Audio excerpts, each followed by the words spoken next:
All right, Daniel, you want to hit us up with the Yes, last topic of the day? this is very unrelated to all of our previous topics, but this is about gloves and how they suck right now and how we can make them better. So, there are two problems I see with sparring gloves today. Uh, that, you know, the important part about sparring gloves is not, you know, how they protect you, but how they protect your sparring partner. You want to minimize the Mm-hmm. concussive damage to them because, as we know, Mm-hmm. CTE is a huge problem, and you don't even need to get knocked out to become retarded later in life. Eloquently put, Daniel. Yeah. So the first problem I see is that the metric for safety we use right now is based on ounces. So we generally regard 16 ounces as the safest glove. They're the biggest. 14 ounces is Mm-hmm. less safe, and then so on until we get to 4-ounce gloves or bare knuckle, where you know you're pretty much not allowed to spar with them because there's not enough padding. So there is a correlation between the weight of the glove and the protection it provides, but it's not necessarily the case. And I think a lot of glove manufacturers misuse this metric by making gloves heavier while not actually increasing the padding. That's very maddening because it's pretty obvious that Mm-hmm. the heavier the gloves are, given the same padding, will have greater impact when you hit someone. And some people say, okay, but heavier gloves make the punches slower, and so you get hit less and thus take less damage. But Mm-hmm. isn't the point of sparring to recreate the fight as realistically as possible?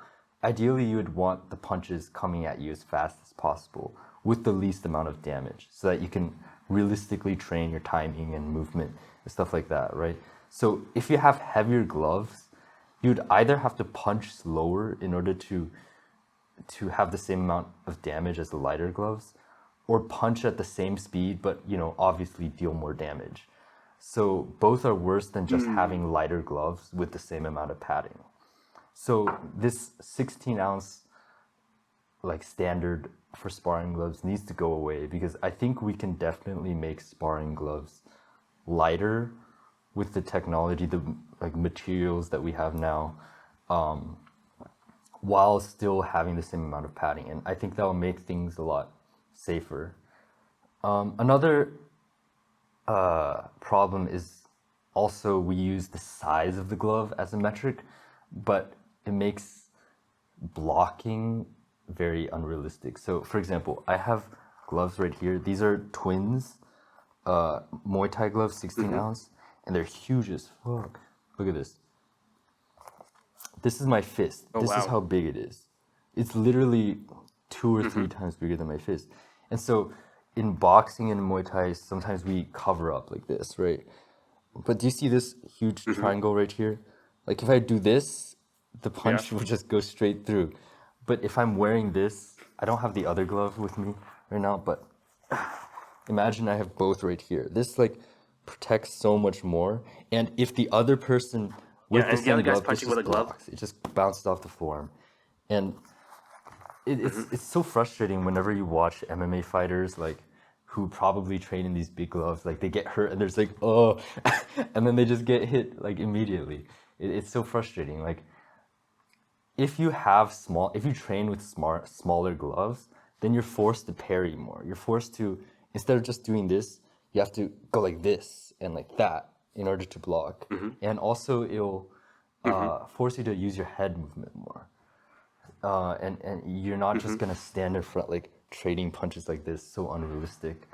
So that's another Mm-hmm. thing. We need to make smaller gloves with the same amount of padding. And lastly, there's a problem of the location of the padding. So here we have Mm-hmm. the twins gloves again. there's so much padding all around the glove, which I feel like is unnecessary because you're not gonna punch someone with this part of the glove or this part of the glove. I understand why you'd have padding here because, in case you eat a head kick, you need to block it. But I think primarily you'd want like 90% of the padding to be at the front, but I don't think this glove does it sufficiently.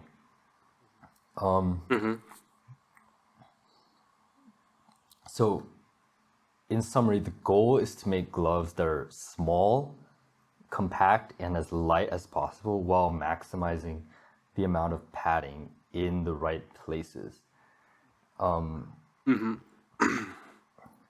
Another idea that I have is a foam gradient, which means to have softer foam at the outer edge of the padding and denser foam at the center. And the reason for this is, well, I have to kind of go into the physics of this, but basically, let me give you an example. A car crashing against the highway crumple zone. The crumple zone has to be very hard and, it's metal. Like if you hit your head on that crumple zone, you knock yourself out. But a car crashing into it and you watch it, it looks like it's hitting a pillow. Just because the car is moving at such a high momentum that it needs that density in order to actually cushion it. So with if you're doing really hard sparring, you need more dense padding. But if you're doing more light sparring, it's actually better to have softer padding. And so I think it would be very interesting and effective if we have separate gloves for different kinds of sparring. So if you're only doing touch sparring, I think it would be very awesome to have a pair of gloves particularly with softer padding. And then if you want to do hard sparring, you can have harder padding.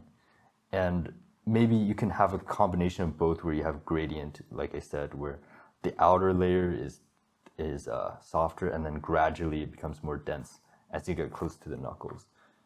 So those are my ideas on improving the design of sparring gloves. And I think it's time for the martial arts community to pick up their game. So what do you think of these changes?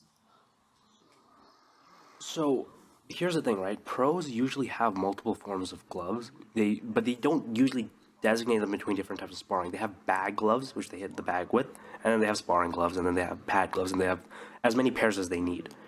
So effectively what you're saying is bag gloves. Gloves where the foam is degraded over time to the point where it's super soft, great for hitting the bag. Those would probably be what we use for light sparring, touch sparring. And the denser foams, thicker, denser foams that are around the knuckles, those go into our more hard sparring. A few times when we need to hard spar as a combat sport athlete, I presume. I think that there's a bit of a problem here, and this is something that I've noticed. I don't know how true it is, but the anecdote is that boxing is far more dangerous than MMA because of the size of the gloves. The more padding allows people to get hit harder and take more hits than in MMA and bare knuckle boxing, for example, where it might not just be the force of the hit to the head, but the number of successive blows. And I think the heavier the foam is, the more hits people will take, putting them in greater danger. I think we've had this Yeah, and I conversation disagree before. with that. You would rather be knocked out. You would rather be knocked out by Francis Ngannou in one punch than go through a 25-minute war with Max Holloway. I think one would be more dangerous to your brain. And that's probably Max Holloway. So if that's the case, having thicker padding where people can take more hits might end up being counterproductive and causing more brain damage and more injuries to the athletes. And I really don't know how to answer this So question. here's the thing. You're comparing the padding. Well, first of all, I actually disagree that boxing is more dangerous because of the padding, actually. I think boxing is just more dangerous because you're trying to hit each other in the head more than, for example, in MMA, there's various different ways to win. You can submit them, you can go to the legs, Like there's way more targets, and so you're getting hit in the head way less in MMA sparring. In MMA, you can get kicked in the head, which is we all know Yeah, is way more yeah, force than a punch. that too, I guess. But I think the punches, I mean, the strikes to the head is still like significantly less in MMA than in boxing. I think I also experienced that when I'm sparring. I think I get hit in the head like probably like twice more when boxing than MMA sparring. But another thing is that in sparring it's a different because you're not going full out. And so for example, you're saying that wait, so you're saying that more padding is worse because you're not going to get knocked out, so the fight's not going to get stopped, right? But so you In the training room. what? In the training room. What do you mean in the training room? So I think more padding might be counterproductive in the training room because people might end up going harder on each other and causing more brain damage because they can't necessarily feel the pain or they're protected from the pain. But That is my worry. okay, that makes sense, but but wait, I'm trying to phrase it. I'm trying to It's phrase hard to it. test.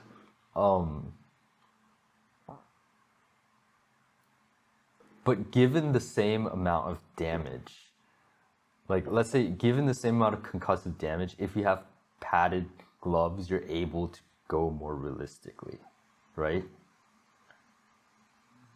Yes. So if you are rational about it, then it makes sense for more protective gloves to protect you more. So you can like meet in the middle. So you can either have no gloves and touch each other with the same amount of force, or you can have padded, very safe gloves and punch each other with the same amount of force. And obviously that's going to be safer, right? Or no, like literally like you're punching the same speed. That's going to be safer. Same intensity. You don't increase the intensity. But you can also increase the intensity to the point where you feel like you're doing the same amount of damage as if you had no gloves and you're hitting them straight on with the bare knuckles. So that extreme is obviously you might be testing the limits and you might actually overcompensate. You know, you might that's what you mean, right? But I think you can meet in the middle where you go like, okay, now that I have this padded gloves, I can go a little harder, but only to the extent that I know for sure that it's less hard, that it's less damaging than the bare knuckles. And so I think if you do that, you necessarily improve the damage control. Yeah. And I think it's different in a fight because in a fight, you're going to get knocked out, and so you're not going to get knocked out necessarily, but if you get knocked out, the fight stops. And so it's different because when the fight stops, then you don't have to take any more punishment for the rest of the rounds. And so that's the comparison. So if you made the comparison where you get knocked out and then you have to get back up and fight again and last all 25 rounds, then I'd say bare knuckle is much more dangerous. But the whole point is that with gloves, you're able to take more punishment without getting knocked out, and so the fight doesn't get stopped, and so you get more punishment. But in sparring, that's a different comparison because you're gonna go for the same distance. There's no like stopping point based on you reach a certain threshold and then it goes to zero. So I view this from the same way that Trevor Whitman views it, and I think he laid a very compelling argument that the true cost of fighting is not in the fighting itself, but in the preparations for the fighting, the training. So I do agree that we'll probably need to do some experiments on this and do some more research on this. But we should train in the way that is the most safe for Yeah. the fighters. And then in terms of competition, that might be a little different. I think there is some merit in trying to emulate fighting the exact same way with the exact same gloves as you would in in training. But that type of analysis is going to be much more complicated. I would say this just from the standpoint, until I see more data, I think that for the most part, more padding would be more dangerous. But I also agree with you that more sparring should be light touch contact, the same way that the Thais train, which is not exactly hitting each other or trying to kill each other, but very playful. And I think up until we have better research, that might need to be the overwhelming consensus on how we train. I would love to do more research on this, and we should totally try doing experimentation on this. That's a good idea Yeah. for a follow-up video. All right. All right, so Daniel, how do we fix this? What do you think the UFC, MMA in general, boxing, what do you think the commissions should do? Well, first of all, I think you're sort of conflating the issue of going hard sparring versus light sparring because I completely agree with you that like hard sparring, probably people do it too much. And like you said, a lot of the damage isn't even from the fights itself, but from the training. But I feel like you're conflating that with the issue of heavy padded gloves and light padded because you have to use the old like logical reasoning of holding other factor constant while changing Okay, yeah. the Account for confounding yeah, variables, I exactly. see. So like if you're holding the intensity of sparring constant, obviously the more padded you have it, the more padded the gloves are, the safer it is going to be. So I agree. unless I agree with this part, which is that you might be psychologically inclined to go harder if you have more padded gloves. But that doesn't mean that we should have less padded gloves. That just means that you have to be more rational about like being conscious of the fact that you have more padded gloves, but that doesn't mean that you have to overcompensate. You can meet it in the middle somewhere. And so I I can think agree with that.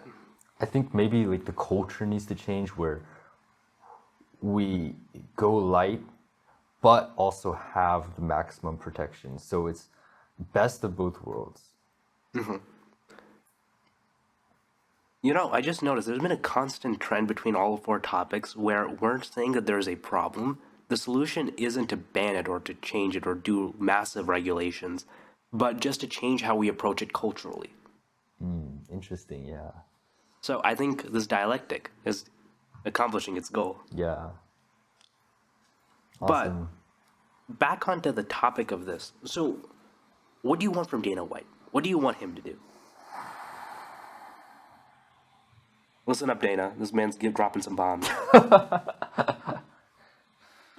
Well, I'm not a professional fighter. I mean, I don't really know what it takes to get good because some people say you have to hard spar in order to get the timing because obviously if you're going slow you can slip easily, you can block slowly, so you have to hard spar in order to get the timing down, get your confidence, get used to getting hit and not panicking. But I think it's very important that we are that I think it's very important to look at the science of brain damage. And it's not even very clear right now. So I think there's a lot of ambiguity, which is making these decisions hard to make. But I think once we get more data on like what exactly is the acceptable level of damage or impacts the head so that fighters don't get CTE in the future. Once we figure out that level, then we can translate that to the intensity of sparring. And so I think the scientific data will make things clearer. But if I were to guess, I think we're probably going too hard right now. Most fighters are sparring too hard. Hey, And look at Max personally, Holloway. yeah, like when I spar with Jeffrey, for example, like no touch spar, I know you kind of disagree with me on this, but I actually learn a lot more when doing that than actual sparring because I'm not in the mindset of, oh fuck, I'm gonna get hit if I slip into this right hand. Like, I just slip into the right hand because I'm just testing, like, okay, if I slip this way, like, will I get hit? If I get hit, it's fine. Like, let me just slip a little bit deeper and then I'll get past it. So, like, I don't have this constant fear of getting hit. So I can experiment, I can play around. It's like, if all of your, if you're a piano player and if all of your practicing is, I just activated Siri, okay. If all of your piano practicing is on stage in front of the public and you're nervous every single time you're doing it, you're not going to improve because you don't have the opportunity to be bad and make mistakes because mistakes are necessary for learning. And so I think in the developmental phase of your technique, I think it's very important to have no stakes level of play where even if you make a mistake, you're not going to get punished at all for it. And that's where light sparring and no touch sparring comes into comes. So I think on some level you're right, but I also know for a fact that the best lessons are learned with pain. If you're punished for your bad mistakes, I'll give you an example. I was rolling with a friend of mine from jiu-jitsu. His name is Ben. The dude's huge, bigger than me, so strong. I told him, I have this perpetual problem of whenever I go for my single legs or my double legs, my head is on the wrong side. I told him, punish me if that happens. He put me in a guillotine so bad I almost vomited afterwards. But him doing that to me taught me how to keep my head in proper position. So that lesson with pain kind of helped me in yeah, development, whereas thousands of hours of light yeah, sparring would not have helped me fix that problem, exactly. and I think may have made it worse.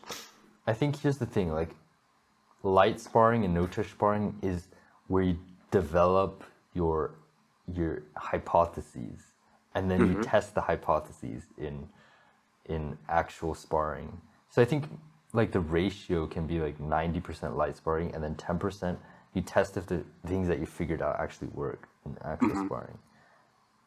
Goddamn, we're making fighting sound so dull and boring. It's all science and math at the end of the day. Yeah. Yeah. I don't know. We need to do more research on this. This is the kind of topic which we're going to have to visit multiple times across multiple sessions. We're going to have to test our null hypotheses, if you will. So I hope you've enjoyed this episode of The Dialectic. Now, this will be cut up into multiple pieces, released over, and we'll give the whole podcast for you to listen to. It's a huge benefit for us if you like, comment, and subscribe. It makes it easier for this podcast to hit as many people as possible, for us to gain the notoriety, for us to continue talking about the fundamental myths of modernity, and dig deeper into these topics that we don't really talk about in a very sensitive and inquisitive way in our normal discourse. The goal of The Dialectic is to challenge ideas and to find new ideas. And I hope that you would support me, Anirudh Garg, and my Daniel co-host G. in order to keep doing this.